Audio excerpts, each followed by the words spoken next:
Il n'y avait pas de courrier. Hein? Il n'y avait pas de courrier. Je l'ai laissé la clé sur ton bureau. D'accord. Subhanallah. Bon, je ne sais pas ce que je vais faire avec ces gens.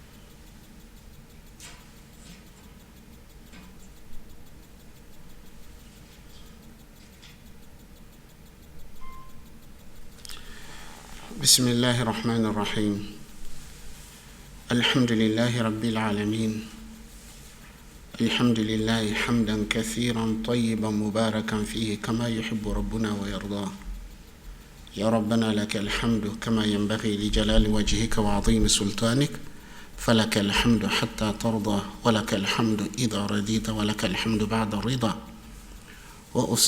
وأصلي وأسلم على خاتم الأنبياء وإمام المرسلين سيدنا محمد وعلى آله وأصحابه والتابعين ومن تبعهم بإحسان إلى يوم الدين وسلم تسليما كثيرا سبحانك اللهم لا علم لنا إلا ما علمتنا إنك أنت العليم الحكيم اللهم فقهنا في ديننا ووفقنا للعمل بما علمتنا وزدنا علما وارزقنا الإخلاص في القول والعمل برحمتك يا أرحم الراحمين يا رب العالمين إخواني وأخواتي في الله السلام عليكم ورحمة الله تعالى وبركاته.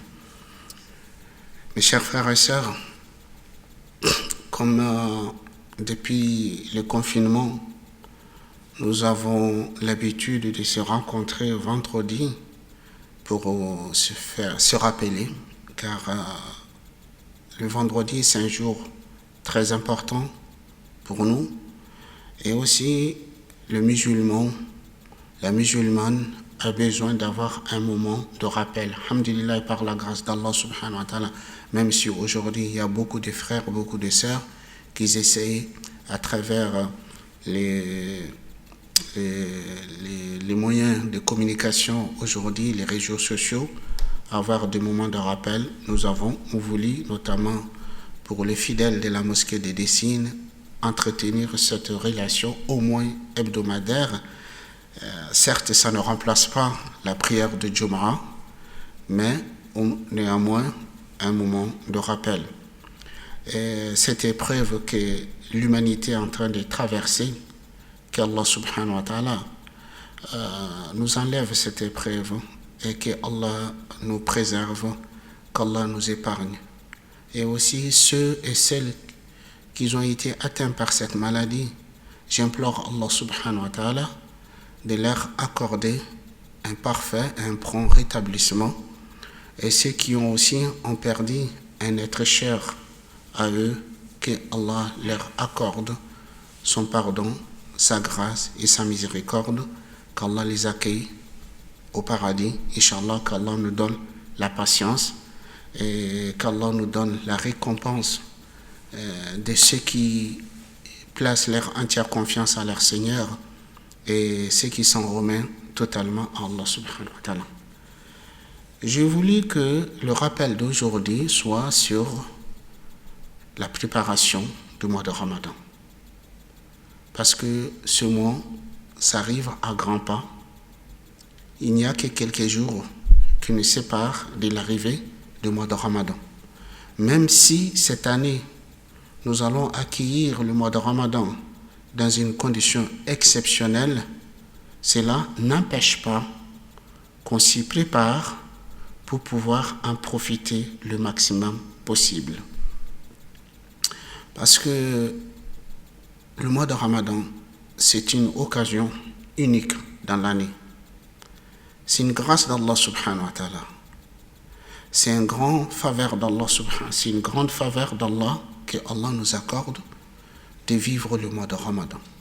Donc, ça mérite qu'on estime cette faveur, cette grâce divine à sa juste valeur et pour pouvoir en profiter pleinement. Donc, nous avons l'habitude d'entendre chaque année des plaintes, des remords, des regrets de la part des frères et des sœurs qui se disent chaque année, à la fin du mois de Ramadan, hélas, je n'ai pas pu profiter de ce moment, de cette occasion comme j'aurais voulu. J'aurais aimé avoir en profiter plus que ce que j'ai fait. Et après, on se donne d'espoir ou de faux espoirs, de dire, ce n'est pas grave si cette année, j'ai raté, je n'ai pas pu faire ce que j'aurais aimé faire. Inch'Allah, l'année prochaine, je profiterai mieux. Et l'année prochaine, ça arrive, rebelote, on est dans le même état, dans la même condition. Pourquoi c'est là? Parce que beaucoup d'entre nous ne se préparent pas à l'avance pour bien accueillir, pour bien entamer le mois de Ramadan. En fait, la différence entre nous et nos pieux prédécesseurs, que lorsque vous lisez leur vie, leur biographie, ce qu'ils faisaient pendant le mois de Ramadan, on trouve l'écart entre nous et eux est énorme. Mais pourquoi? Parce qu'ils s'y préparaient bien à l'avance. Ils s'y préparaient bien à l'avance. Nous avons des récits qui nous disaient que les compagnons du prophète sallallahu alayhi wa sallam s'est préparé pour le mois de Ramadan 6 mois à l'avance. 6 mois à l'avance, ils commencent à implorer Allah subhanahu wa ta'ala que Allah les garde en vie jusqu'au mois de Ramadan. Qu'Allah leur permette de jeûner le mois de Ramadan en ayant la foi, en étant en bonne santé, en étant dans les meilleures conditions. 6 mois à l'avance, ils imploraient Allah subhanahu wa ta'ala de les garder en vie jusqu'au mois de Ramadan. Et bien sûr, lorsque le mois de Ramadan arrivait, ils faisaient l'effort qu'ils ne peuvent pas aller au-delà. Ils faisaient l'effort qu'ils ne peuvent pas aller au-delà. Et après cela aussi, 6 mois, ils invoquent Allah, que Allah accepte, que Allah agrée l'effort qu'ils ont pu faire pendant le mois de Ramadan. Et notre prophète bien-aimé, Muhammad sallallahu alayhi wa sallam, avait l'habitude qu'au début du mois de Rajab, c'est-à-dire 2 mois avant l'arrivée du mois de Ramadan, quand le mois de Rajab commence, il disait dans ses invocations, Allahumma barik lana fi Rajab wa Sha'ban wa ballighna Ramadan. Le prophète sallallahu alayhi wa sallam, il disait, oh Allah, bénis pour nous le mois de Rajab et le mois de Sha'ban et garde-nous en vie jusqu'au mois de Ramadan. Garde-nous en vie jusqu'au mois de Ramadan. Donc, ainsi, en fait, Allah subhanahu wa ta'ala a établi des normes et des lois qui régissent l'univers. Ces normes et ces lois ne changent pas. Avez-vous jamais vu un étudiant sérieux, studieux, entamer une période d'examen sans une préparation préalable? Avez-vous jamais vu un commerçant intelligent et entamer une grande occasion de commerce sans s'y préparer à l'avance? Avez-vous jamais vu un cultivateur qui espère avoir de meilleures récoltes sans avoir labouré et sémé son champ? Non, c'est impossible. Donc, telle est la sunna d'Allah subhanahu wa ta'ala, la norme que Allah subhanahu wa ta'ala a établie dans l'univers, et cette norme ne changera pas. Donc aussi, cette grande occasion, cette grande faveur que Allah nous accorde pendant le mois de Ramadan, si nous voulons en profiter pleinement, et il faut s'y préparer à l'avance. Donc il faut s'y préparer à l'avance. Il n'est pas trop tard, car encore nous avons quelques jours du mois de Sha'ban qui nous sépare encore du mois de Ramadan. C'est pour celui qui ne s'est pas mis en marche pour se préparer, pour accueillir le mois de Ramadan convenablement, il a encore le temps où il peut s'y mettre pour se préparer encore. Donc en fait, il faut savoir que pour qu'on puisse goûter à la douceur de la foi, à la saveur de l'adoration, à la quiétude, à la sérénité de l'adoration pendant le mois de Ramadan, il ne faut pas attendre le premier jour de Ramadan pour s'y mettre, pour commencer. C'est quand vous attendrez le premier jour du mois de Ramadan pour commencer, pour s'y mettre, c'est vers la fin du mois de Ramadan que vous allez commencer à ressentir la douceur, la quiétude, la sérénité, l'apaisement, et voilà, on est à la fin du mois. Mais si vous voulez que dès le premier jour du mois de Ramadan, que vous ayez l'enthousiasme, l'engouement, le plaisir, le bonheur de jeûner et d'accomplir des bonnes œuvres, des bonnes actions, il faut s'y préparer à l'avance. Il faut s'y préparer à l'avance. Tel était le cas de notre prophète bien-aimé, sallallahu alayhi wa sallam, le cas de nos prédécesseurs vertueux et les hommes sages et intelligents avant. Donc toujours, ils avaient cette habitude, des grands moments, des grandes occasions, de s'y préparer bien à l'avance. De s'y préparer bien à l'avance. Donc, nous avons un hadith rapporté par Imam Ahmed et An-Nasa'i عن أسامة ibn زيد رضي الله عنهما قال قلت يا رسول الله لم أرك تصوم شهرا من الشهور ما تصوم من شعبان قال ذلك شهر يغفل الناس عنه بين رجب ورمضان وهو شهر ترفع فيه الأعمال إلى رب العالمين فأحب أن يرفع عملي وأنا صائم. Oussama ibn Zayd, que Allah soit satisfait de lui, il dit, je dis ô messager d'Allah, je ne t'ai jamais vu jeûner autant de jours que tu jeûnais pendant le mois de Sha'ban. C'est-à-dire, c'est le mois que nous vivons actuellement. Nous sommes aujourd'hui les 10 de Sha'ban. Donc, Oussama dit au prophète, je ne t'ai jamais vu autant de jours que tu jeûnais en dehors de pendant l'année comme tu jeûnais pendant le mois de Sha'ban. Le prophète sallallahu alayhi wa sallam, il dit, c'est un mois où les gens ils sont dans l'insouciance. Entre Rajab, puisque le Rajab, ça fait partie des mois sacrés, ça fait partie des 4 mois sacrés de l'année, et Ramadan, c'est un mois béni. Il dit, Sha'ban, et entre ces 2 mois, la plupart des gens, ils oublient, sont dans l'insouciance vis-à-vis de ce mois. Et aussi, c'est un mois où les œuvres sont élevées au Seigneur du monde. Les œuvres sont exposées à Dieu.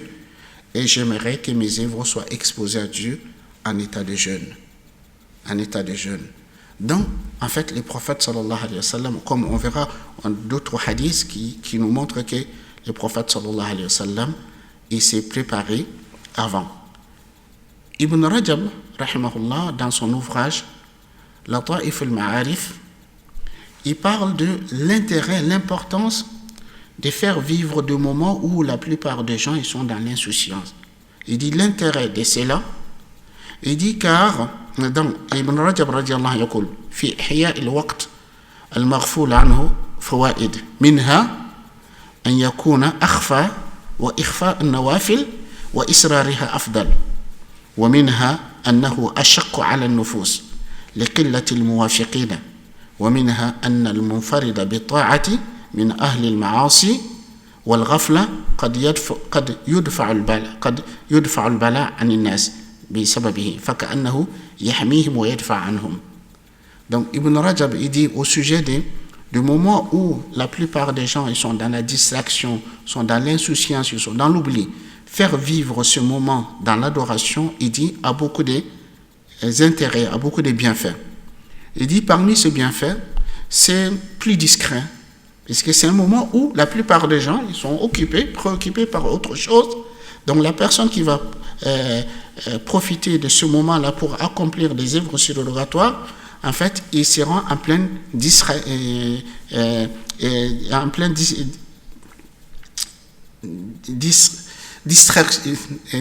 c'est plus distrait. Donc, il dit, le fait d'accomplir les œuvres surrogatoires en discrétion a plus de mérite. Donc il dit aussi, parmi le bienfait, parmi les mérites, il dit aussi c'est beaucoup plus difficile au nafs. Parce qu'on est seul, il n'y a pas beaucoup de gens qui nous accompagnent. C'est-à-dire quand, pendant le mois de Ramadan, le fait de jeûner, ça devient facile même pour des gens qui ont des difficultés à jeûner, puisque tout le monde jeûne. Mais par contre, au ce moment où il y a très peu de gens qui jeûnent, fait jeûner, c'est beaucoup plus difficile en nafs, à l'ego. Il dit aussi, parmi le bienfait de faire vivre ce moment, il dit celui qui est seul à accomplir des bonnes œuvres, à un moment où les gens ils sont dans la désobéissance, dans l'insouciance, il dit il se peut que Allah subhanahu wa ta'ala préserve les gens des épreuves grâce à lui. Donc il est comme le protecteur qui protège les gens. Donc ainsi de suite, nous devrons saisir ce moment, ce mois. Si on ne s'était pas mis encore avant de s'y préparer pour accueillir le mois de Ramadan dans de meilleures des conditions. Donc, la personne qui dit « je vais me préparer pour le mois de Ramadan », qu'il faut-il faire? Comment s'y préparer? En fait, mes chers frères et sœurs, la période du mois de Ramadan, ce n'est pas le moment où on va se mettre à se préparer. Avez-vous jamais vu un grand champion qui aimerait gagner une compétition, qui va attendre que la compétition commence pour se préparer? Non, on se prépare à l'avance. Si on veut gagner, on se prépare à l'avance. Ce n'est pas le moment où la compétition commence, que c'est en ce moment qu'on va se mettre à se préparer. Le mois de Ramadan, ce n'est pas un moment de préparation. C'est un moment où on rentre en compétition. C'est un moment où on doit se rivaliser pour se montrer meilleur auprès d'Allah subhanahu wa ta'ala. Donc si on attend les derniers moments, on ratera l'occasion. Donc la personne qui veut se préparer, il se peut que certains s'interrogent, disent, que puis-je faire pour me préparer, pour accueillir le mois de Ramadan dans les meilleures des conditions? Donc nous disons, pour se préparer, pour accueillir le mois de Ramadan, on se prépare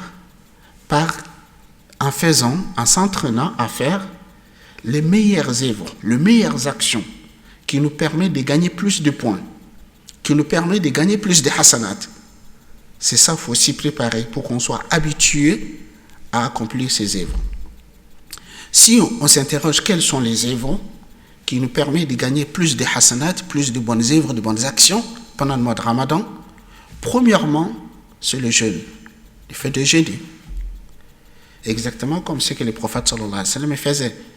Donc, on a énormément de hadiths qui disaient que les prophètes jeûnaient pendant le mois de Sha'ban plus que n'importe quel autre moment de l'année. Donc, jeûner. Parce que la particularité du mois de Ramadan, c'est le jeûne.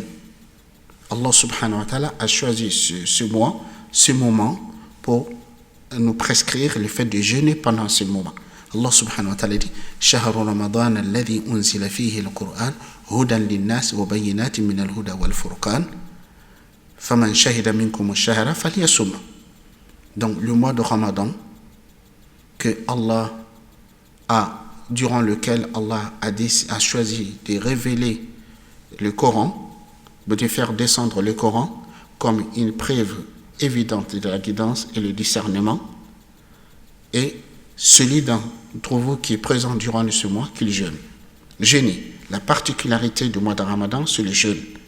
Donc, il faut s'entraîner, se préparer en jeûnant beaucoup avant l'arrivée du mois de Ramadan pour que, lorsque le Ramadan arrive, on est déjà habitué à jeûner. On a déjà le goût et le plaisir de jeûner. Parce que le jeûne est une adoration dont le mérite, la récompense, nul ne le sait à part Allah subhanahu wa ta'ala.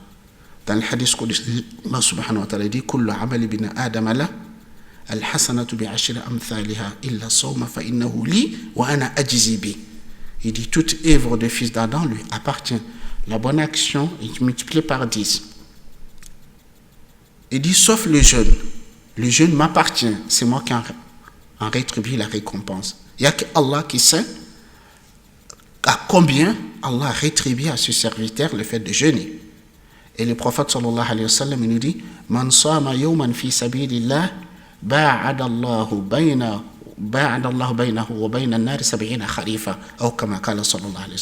Le prophète il dit, celui qui jeûne une journée pour Dieu dans le sentier d'Allah, Allah l'éloignera de l'enfer 70 années.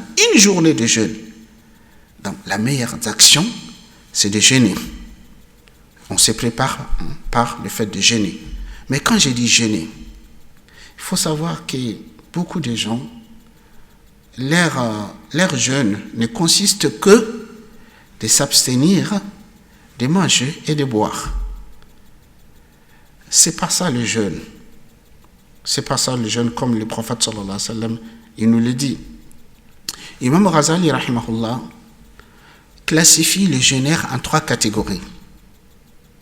Il classifie les jeûneurs en 3 catégories. Il dit, il y a des jeûneurs, première catégorie de jeûneurs, leur jeûne ne consiste que de s'abstenir, de manger, de boire, d'avoir des rapports intimes, et ainsi de suite. Leur jeûne se limite à ça. Et celui qui jeûne et que ses membres ne jeûnent pas, en fait, en réalité, comme le prophète dit, telle personne n'a rien d'autre que la faim et la soif de son jeûne. Le prophète sallallahu alayhi wa sallam dit, Rubba sa'imin laysa lahu min siyamihi illa al-ju'a wal-'atash. Il dit combien de jeûneurs qui n'ont rien d'autre de leur jeûne que le fait de rester affamés et assoiffés. Donc, quand on dit jeûner, il ne s'agit pas de cela. Deuxième catégorie, Imam Ghazali dit, sont les jeûneurs qui, lorsqu'ils jeûnent, leur jeûne consiste à s'abstenir de manger et de boire, de tout ce qui peut entraîner l'annulation du jeûne. Et même quand ils jeûnent, même leurs membres, tous leurs membres jeûnent. L'œil jeûne de tout ce que Allah a interdit. L'oreille jeûne de tout ce que Allah a interdit. La langue jeûne de tout ce que Allah a interdit. La main jeûne de tout ce que Allah a interdit. Le pied jeûne de se déplacer vers tout ce que Allah a interdit. Donc, ça c'est une catégorie, c'est un niveau encore plus élevé que la première catégorie de jeûneurs. Troisième catégorie, il dit, c'est le jeûne de la khawas et le khawas, les élites, les rapprochés. Il dit, eux, quand ils jeûnent, en plus que leurs membres jeûnent, il dit, même leur cœur, quand ils jeûnent, même leur cœur jeûne de tout ce qui est autre que Allah. C'est-à-dire, quand ils sont en état de jeûne, ils sont totalement déconnectés de ces bas mondes, ils sont totalement déconnectés des faux brillants de la vie d'ici-bas, ils sont totalement déconnectés des futilités de ces bas mondes. Quand ils jeûnent, ils sont en permanente connexion avec Allah subhanahu wa ta'ala.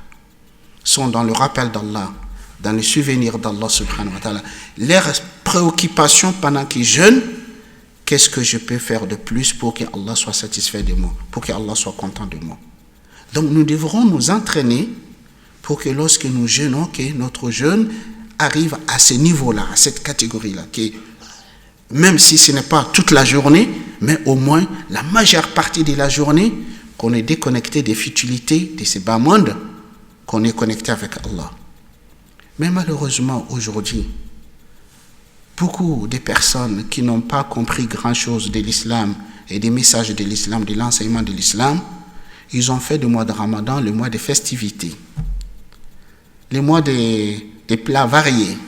En fait, la cerciose, c'est le soir de Ramadan, donc des variétés de plats, des festivités. En fait, en réalité, des gens qui sont dans cet état d'esprit, ils n'ont rien compris de Ramadan. Quand je dis c'est préparé pour le Ramadan, il ne s'agit pas d'aller faire des stocks, des ingrédients, qu'est-ce qu'on va faire comme des plats, qu'est-ce qu'on va faire de repas. Non, c'est préparé spirituellement, pour mieux vivre ce mois. Donc, par le jeûne. Par le jeûne. Donc, et comme je vous disais, le prophète sallallahu alayhi wa sallam, qui est notre modèle, notre exemple, nous avons énormément de hadiths dans ce sens. Aïcha radiyallahu anha taqul ما رأيت رسول الله صلى الله عليه وسلم استكمل صيام شهر إلا رمضان وما رأيته أكثر منه صياما في شعبان. Aïcha radiyallahu anha dit, Je n'ai jamais vu le prophète sallallahu alayhi wa sallam jeûner un mois tout entier autre que le mois de Ramadan. Je n'ai jamais vu le prophète sallallahu alayhi wa sallam jeûner un mois tout entier autre que le mois de Ramadan. Je n'ai jamais vu jeûner autant de jours que le jeûne qu'il faisait pendant le mois de Sha'ban. Donc le prophète sallallahu alayhi wa sallam il jeûnait beaucoup durant le mois de Ramadan, Sha'ban. En fait, en quelque sorte, c'est pour se préparer à que lorsque le mois de Ramadan arrive, on est habitué à jeûner et on a le goût, le plaisir de jeûner. Donc certes, le hadith qui dit que lorsque la moitié de Sha'ban, lorsque le Sha'ban arrive à sa moitié, de s'abstenir de jeûner, beaucoup de grands savants, comme Imam Ahmed, comme Ibn Mahdi, comme Yahya ibn Ma'in, comme Ibn Madini, Abu Zur'a, beaucoup de grands savants, ils disent que ce hadith n'est pas authentique. Certes, parmi les savants contemporains, Cheikh Albani rahimahullah avait authentifié ce hadith, mais la plupart des anciens disent que ce hadith n'est pas authentique. Donc, quelqu'un qui a commencé à jeûner pendant le mois de Sha'ban, il peut continuer à jeûner jusqu'à même la deuxième moitié du mois de Sha'ban. Bon, juste ce qui est déconseillé, c'est le fait de jeûner les 2 derniers jours du mois. Oui, ça, c'est déconseillé. Comme le prophète sallallahu alayhi wa sallam nous a fortement déconseillé de jeûner ce qu'on appelle le jour Yawm al-Shak. Donc, en fait, l'essentiel, on peut jeûner le mois avant la fin du mois. Donc, on s'abstient de jeûner. Donc, sinon, on peut continuer à jeûner même après la moitié du mois. On peut continuer à jeûner. Donc, premier acte qu'on peut faire pour se préparer, c'est jeûner. Parce que, comme je vous dis, la particularité du mois de Ramadan, c'est le jeûne. Deuxième action qu'on peut faire pour se préparer pour le mois de Ramadan, le Coran. Le Coran, c'est mettre à lire le Coran, lire beaucoup le Coran, écouter beaucoup le Coran. Car aussi, le Ramadan et le Coran vont de pair. Le Ramadan et le Coran vont de pair. Allah a choisi ce mois pour la révélation du Coran, comme le verset que je vous ai cité précédemment, Shahr Ramadan alladhi unzila fihi al-Qur'an, le mois de Ramadan durant lequel on a fait descendre le Coran. Si Allah subhanahu wa ta'ala a choisi ce moment pour la révélation du Coran, ce n'est pas pour rien. Et le prophète sallallahu alayhi wa sallam lui-même, il avait l'habitude de réviser le Coran pendant le mois de Ramadan avec Jibril alayhi salatu wa salam. Le meilleur des anges, avec le meilleur des hommes, avec le meilleur des livres, pendant le meilleur mois de l'année. C'est la rencontre de meilleurs. Vous voulez être parmi les meilleurs? Donc, le Coran, pendant le mois de Ramadan.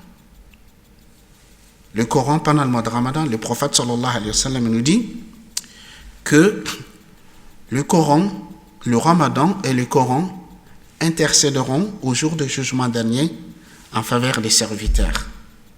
Le Ramadan dira, Seigneur, je l'ai privé de sa nourriture, de sa boisson et de ses plaisirs pendant la journée. Accepte mon intercession en sa faveur. Et le Coran dira, Seigneur, je l'ai privé de son sommeil pendant des nuits. Accepte mon intercession en sa faveur. Et les deux intercéderont en sa faveur. Anas ibn Malik radiyallahu anhu yaqul, كان المسلمون إذا دخل شعبان أكبوا على المصاحف فقرأوها وأخرجوا زكاة أموالهم تقوية لضعيفهم على الصوم. Anas ibn Malik radiyallahu anhu dit, le musulman, en fait de son époque, il dit les musulmans, lorsque le mois de Sha'ban commence, il s'est livré au Coran, à la lecture du Coran, il s'acquittait des zakats de leurs biens pour aider les plus démunis et pour les aider à jeûner de la meilleure façon. Et Salama ibn Kahil yaqul, yuqal shahr Sha'ban shahr al-Qur'an. Et on disait que le mois de Sha'ban c'est le mois du Coran. Il dit wa kana Qais ibn Umar al-Mulla'i idha dakhala Sha'ban aghlaqa hanutahu wa akabba ala qira'ati al-Qur'an.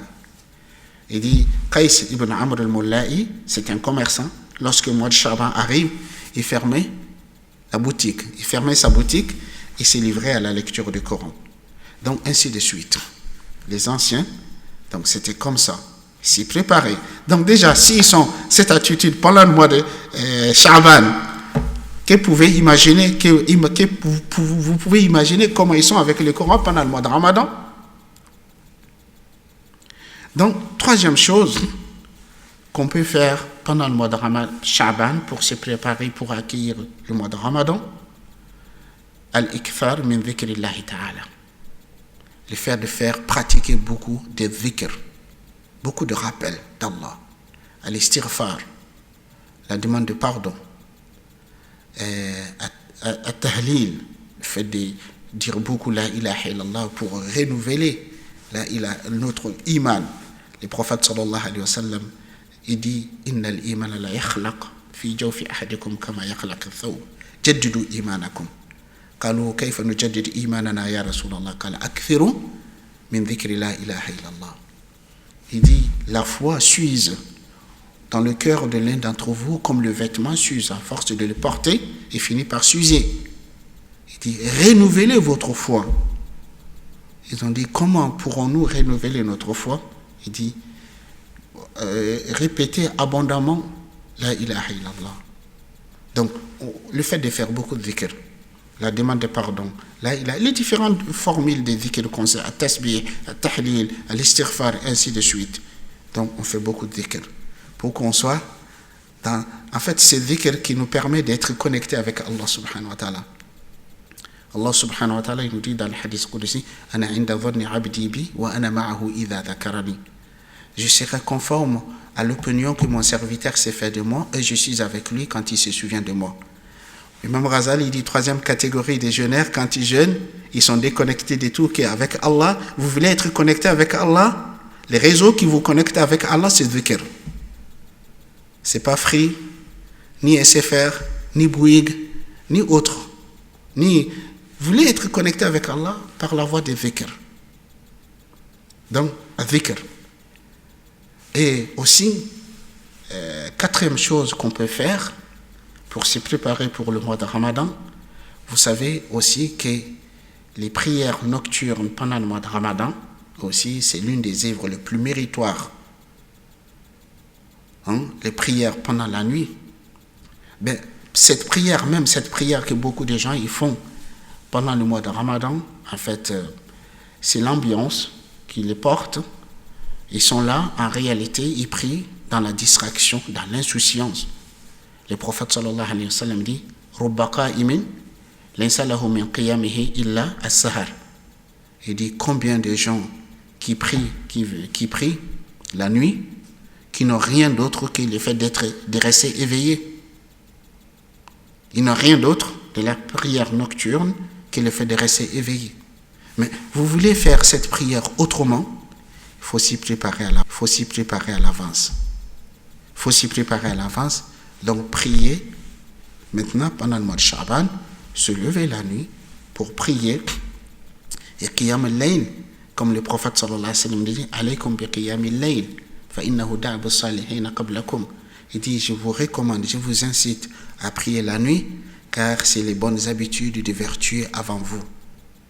Kanu qalilan min al-layli ma yahja'un wa bil ashar hum yastaghfirun. Allah subhanahu wa ta'ala, en décrivant les pieux pour qui il a préparé le paradis, il dit Kanu qali, ils dormaient peu de la nuit. Et aux dernières heures de la nuit, ils imploraient le pardon. Donc, Qiyam al-Layl, s'habituer maintenant à prier la nuit, à ne pas dormir toute la nuit, que vous faites l'Isha, vous mettez au lit, vous ne vous levez que le Fajr. Non. Comment vous voulez que pendant le mois de Ramadan, que vous ne trouviez pas lourd, difficile, la prière pendant la nuit?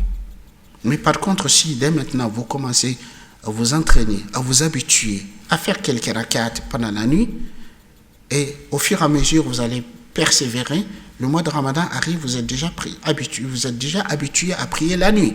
Donc la prière pendant le mois de Ramadan, ça va être un plaisir, ça va être un bonheur. pour vous. Mais si vous attendez la première nuit de Ramadan pour commencer à prier la nuit, vous n'allez pas tenir.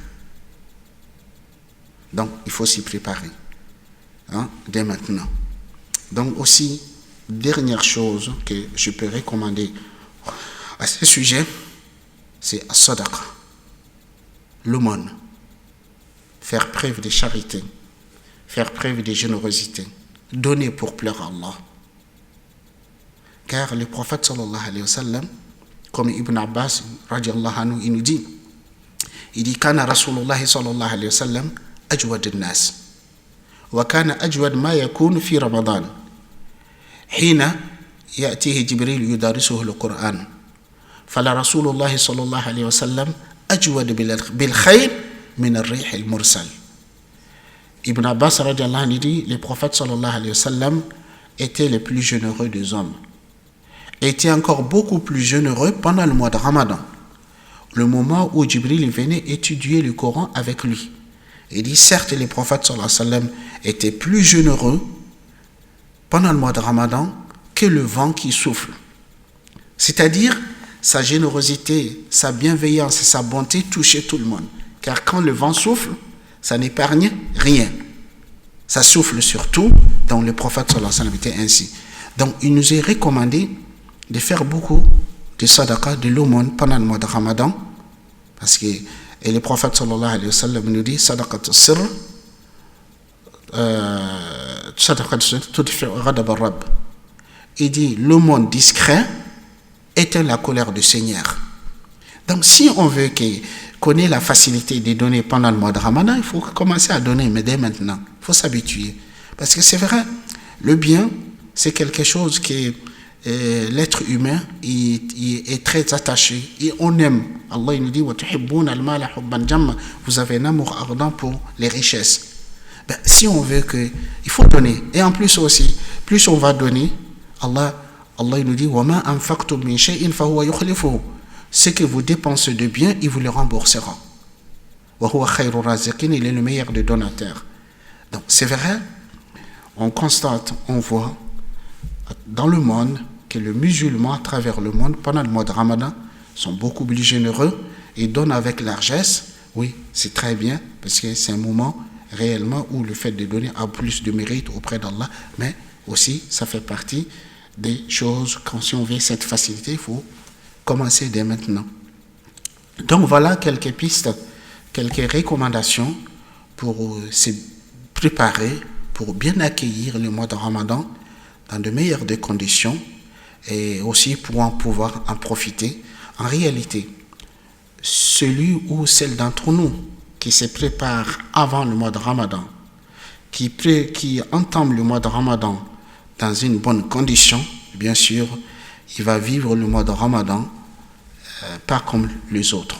Mais par contre, ceux qui vont attendre le premier jour de Ramadan pour commencer, bien sûr, en fait, leur Ramadan ne sera pas pareil avec ceux qui se sont préparés à l'avance.